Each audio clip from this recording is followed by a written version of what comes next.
Puluhan warga desa Simpang Cibrek, Kecamatan Samtalira Arun, Kabupaten Aceh Utara memprotes PT Citra Panci Manunggal atau CPM yang dinilai telah menyebabkan rumah warga retak-retak akibat dampak dari operasional perusahaan tersebut.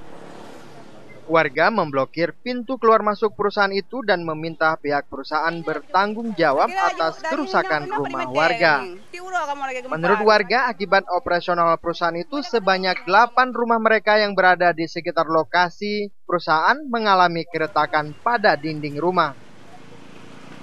Keretakan dikarenakan akibat getaran yang dipicu dari salah satu mesin PT CPM saat melengkungkan pipa minyak yang akan digunakan PT Exxon Mobil Oil dan PT Arun NGL. Warga mengaku setiap hari mereka merasakan getaran seperti gempa. Getaran tersebut menyebabkan dinding rumah mereka retak dan semakin lama semakin meluas. Warga meminta pertanggungjawaban perusahaan dan mengganti rugi rumah warga yang retak-retak. Waktu